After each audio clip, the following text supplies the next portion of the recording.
Now that's the city ready. Now we're going to start with our factory pattern, and as I said, from the problem statement we can deduce that the vehicle that the person will use is the product.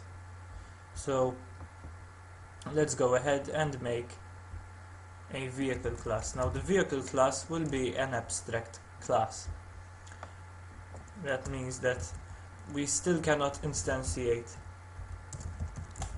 an object of type vehicle, but we can already say that a vehicle has a starting point and a destination,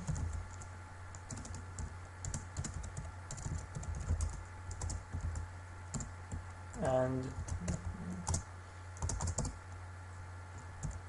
we can get the start and destination as well. But most importantly, a vehicle can travel. It will travel from the start to the destination. As you can see, this method is abstract. That means it depends on the concrete implementation of vehicle. The concrete implementation has to define how it actually travels. Up till this point, all we know is that any vehicle can travel. How it does that, we don't know yet. So this is our product. As you can see, it's very simple, and usually,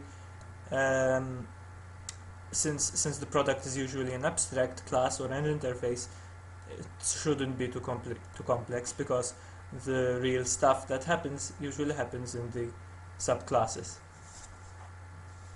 And in fact, that's the classes we're going to do first. We're going to define the concrete implementations. First vehicle is the yacht, and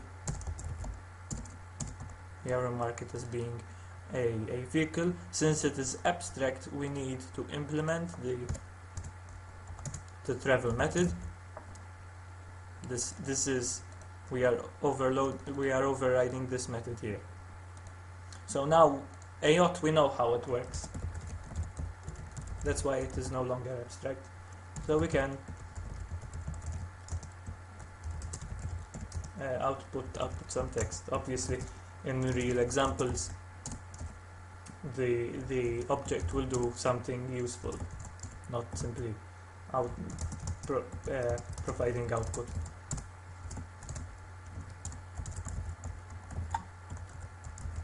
And there you go. This defines how our yacht will work.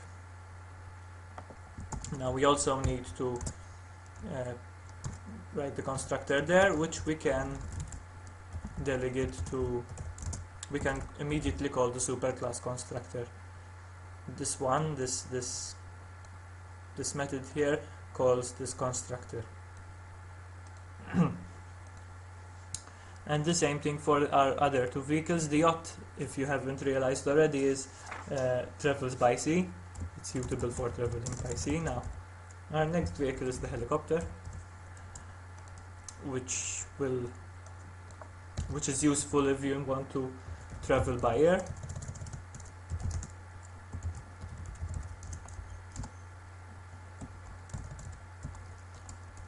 And the same thing. We need to do the same thing as we did for the yacht.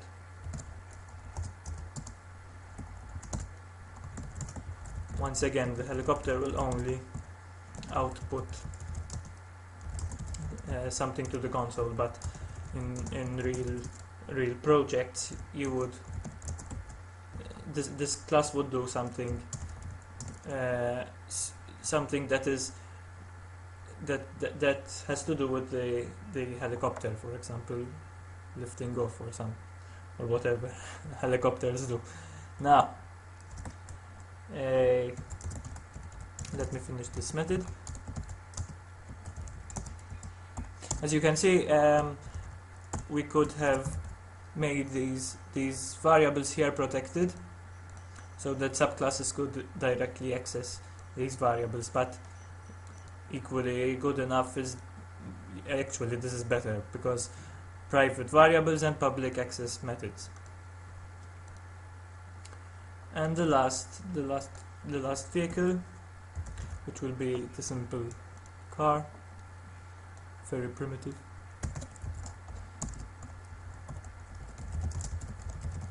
And the car is responsible for taking the person from a city to another city if they are connected by a road. Now, something which I hope you've noticed is that we can only set the start and destination cities once at initialization, and that's it. We cannot change them again, and that is I did that on purpose. Otherwise, we could cheat, and we could have just created a car, a helicopter, and a yacht, and change the start and destination cities each time, without us needing a factory. But it sometimes does happen. I mean, in the future we could all be using disposable cars, disposable helicopters, maybe. Yes, that sort of thing. Imagine that.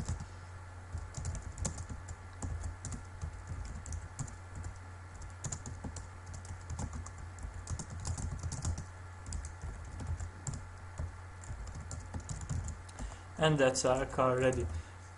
Now our next step, this is the first part of our factory pattern. Let's go back to the slide so that we can remember what we had to do. Our products are ready. Our next step is to create the factory object. So let's create an interface for the factory. Once, as I said at the beginning, you can create a factory in any way you see fit, because it's up to you what style you want to use. I like creating my factories as an interface, and then provide an implementation for them. And this is especially useful if you want to create multiple types of vehicle factories, as we'll see later on. But feel free to experiment around with this. And this interface tells us that a vehicle factory will create a vehicle and return it given the start and destination. So when we go and implement the vehicle factory interface, we will take the starting city, we'll take the destination city, check whether start is connected with destination city, and depending on in what way they're connected, we will create the right vehicle for that. Now we create the person class, which will be the one traveling around in the cities. So the first thing that a person will do is be at a city, and in fact in the constructor we need to give it the starting city. Now in our problem we said that the person prefers to go by sea first, then it prefers to go by air, and finally by road. And notice what I did in that sentence. I said the person prefers. Since it is the person who is deciding what vehicle to create, then it would be wise to place the vehicle factory and make the person a vehicle factory himself. And here is the method that we need to implement. Now keep this in mind here, that I made the person a vehicle factory, because once again you do not really need to make, it isn't a rule written in stone that you need to make the person a vehicle factory. And in fact later on I'm going to literally not use this and make another vehicle factory, but keep that in mind. It's not something that you have to do every time.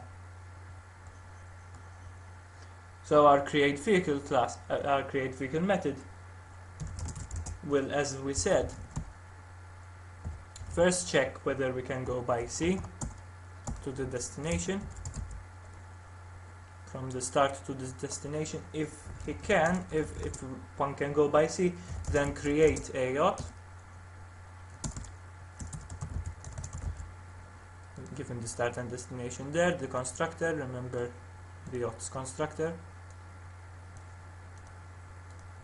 and it will return it. And since yacht is a vehicle, is a type of product, then it's acceptable for this method to return it. There it is. So let's finish this method. Start if he can go after C. We said we need to check whether he can go by air, and finally if he can go by road.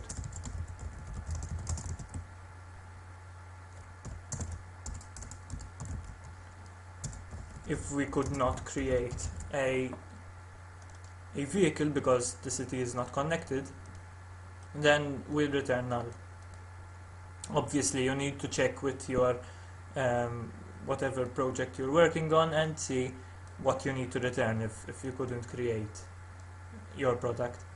Maybe another alternative is to throw an exception, and that is sometimes what you have to do.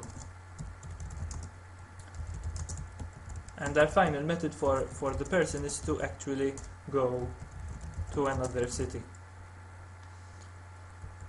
So given the destination here, remember these two are different. This method, I'll use it to tell the person to move from one city to the other, and this method is used by the person to get a suitable vehicle. So I need the reference for vehicle. I'll create it inside the if statement there.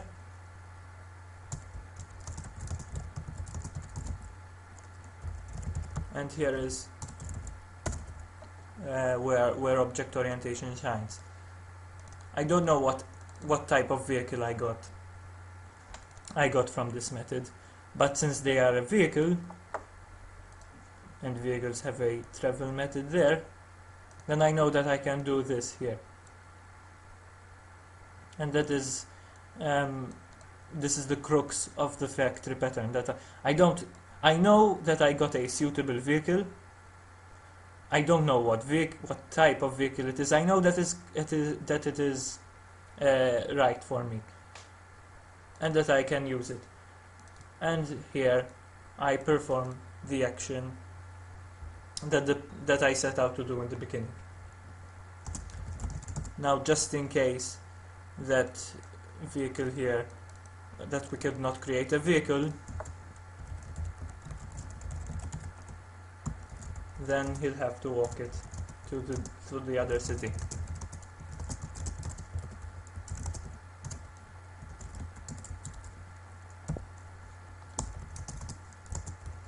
And finally, after he's done all this, he will set the add variable up there to the destination.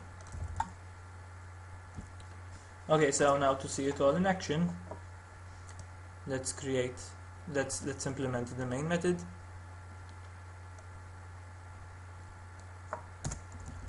Which glues all our classes together.